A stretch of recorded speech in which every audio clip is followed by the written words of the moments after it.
Hi, welcome to Talking and Reading from Japan. I'm your host, Hidemi Woods. I'm a singer-songwriter from Kyoto, Japan.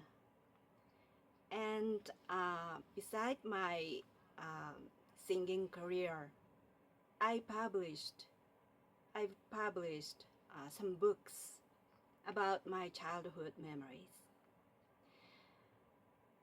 All my books are memoirs, and on this show, I read an episode from those books and talk about it, or talk about anything that pops up on my mind. I hope you enjoy with me. Today, I'll read one of my books titled The Girl in Kyoto. It looks like this.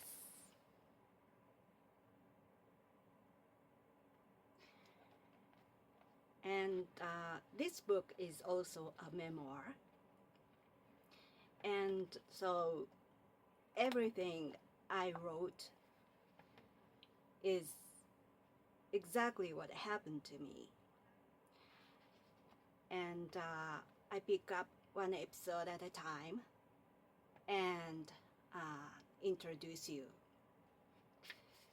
Today's episode is titled Precious Tea. It's about a special tea that my grandmother used to bring back home from a big Buddhism event.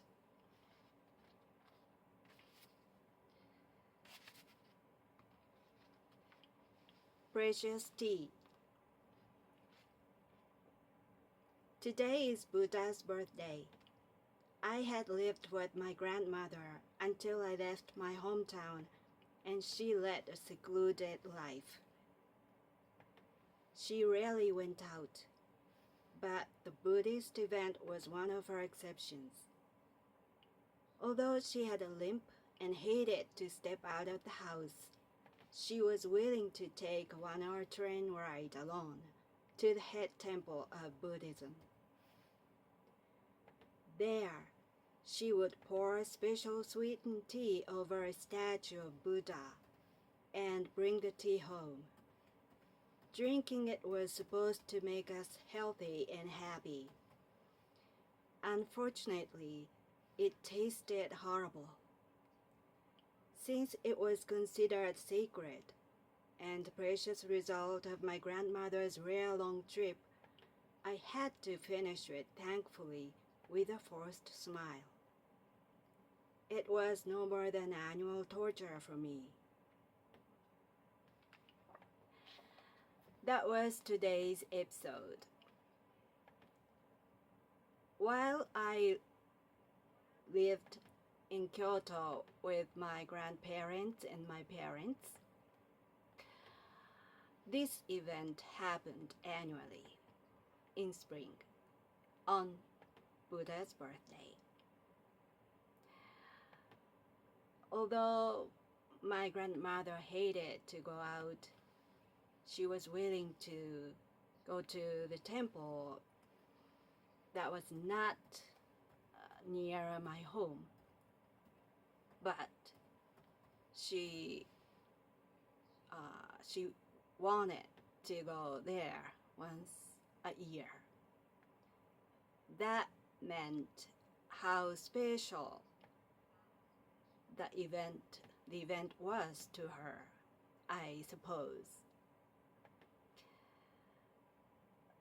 My grandmother was an unfriendly woman, I have to say.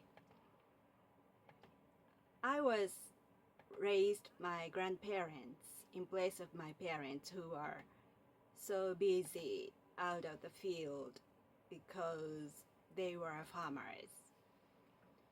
So in my childhood, I spent most of the time of the day with my grandparents, who were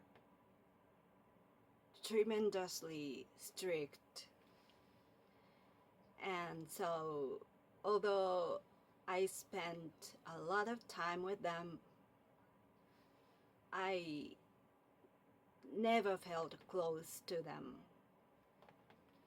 because they were too scary for me. And especially my grandmother was a distant and unfriendly woman to me. Even though how much time I spent with her, she never let me close to her. I mean, not physically, but mentally. She never talked about herself. So I actually didn't know her, although she was the person in my family with whom I spent the most time. And she was unfriendly and distant, strict. So basically, I was afraid of her, scared of her all my life until I left my home. And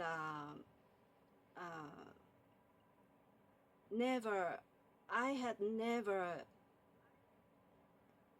talked about personal issues or asked her about her personal experiences or her childhood, or I couldn't do that because she nurtured the atmosphere that people was able to get closer to her. She refused to close relationship, it seemed.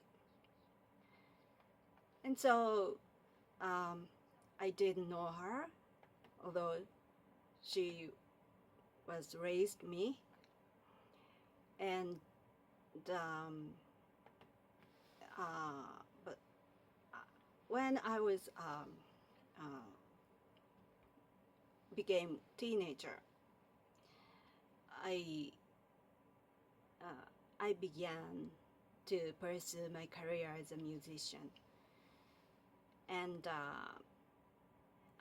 but my parents didn't like it.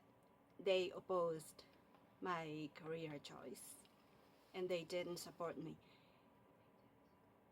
So I every time I went to rehearse in a studio, rental studio with my band, I pretended to attend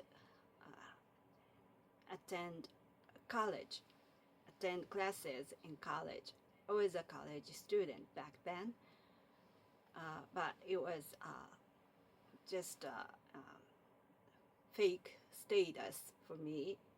I created because I actually had enrolled the college, but I seldom went there. I seldom attended the classes because I had decided to be a musician, and so I wanted to spend as much time as I could in a studio with my band. So I pretended to go to school, and and I went straight to a rental studio. But my grandmother was uh, the only family member that uh, was who was closely watching me. So one day, she somehow found out what I was doing.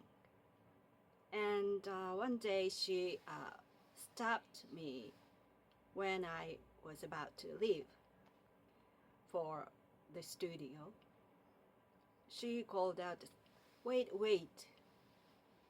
And she gave me some money. And I asked her what this money was for. And she said, I guess the studio is expensive. So I wanted to chip in. I was so astounded by her gesture, nice gesture, because she wasn't a gentle, kind woman as far as I knew.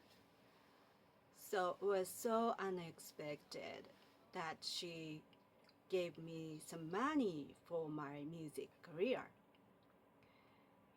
And the thing is, she used money from the family wallet. I mean, she didn't have her own stash of money.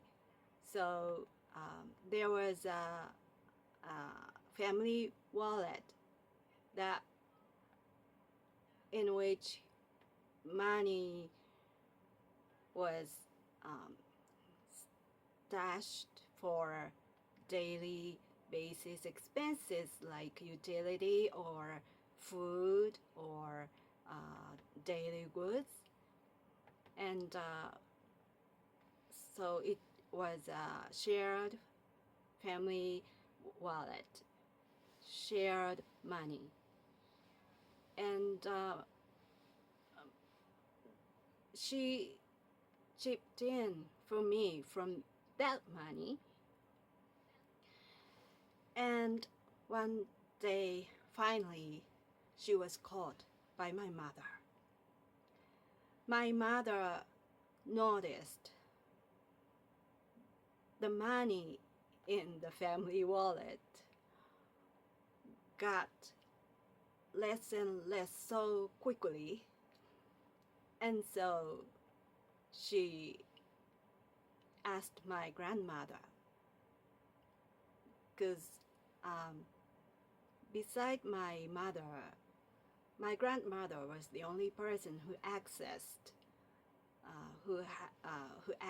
that wallet. So I wasn't at home when it happened, but my mother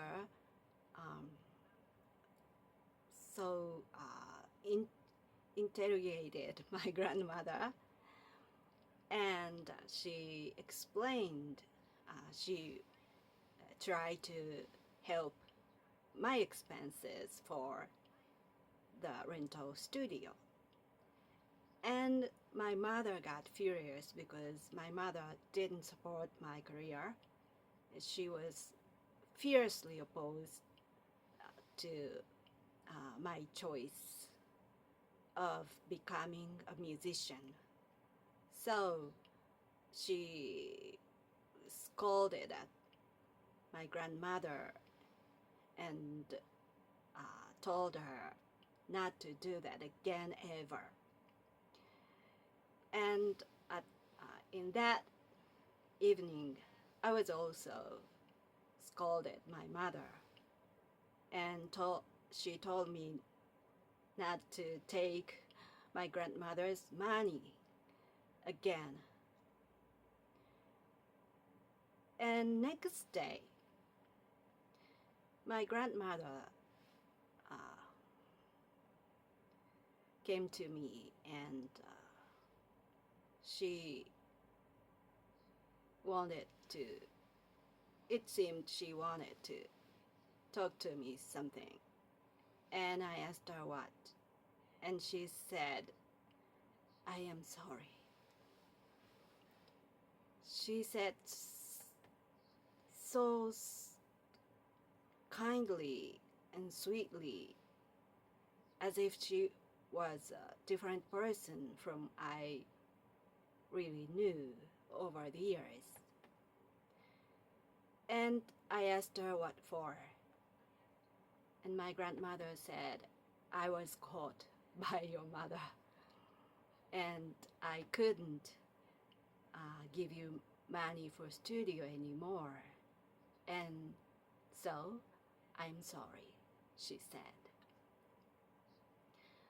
I was astounded by her nice gesture, and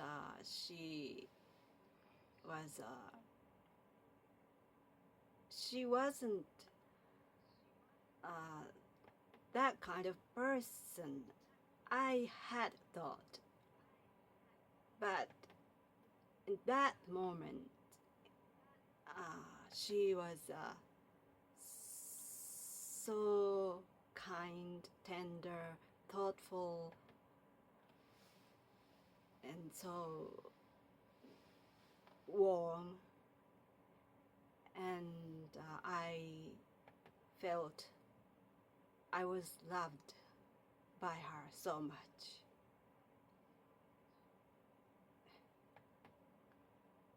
Well, and so I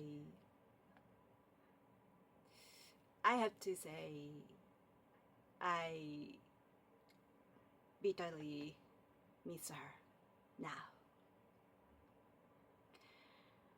Well, that's all for today. Thanks for listening.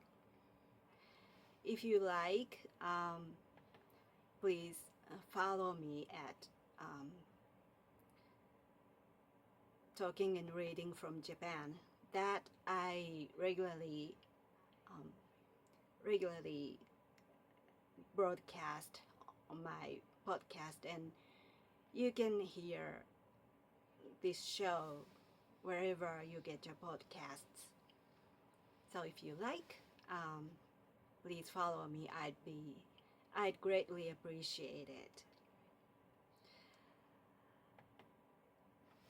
Well, so this podcast is regularly broadcast by me.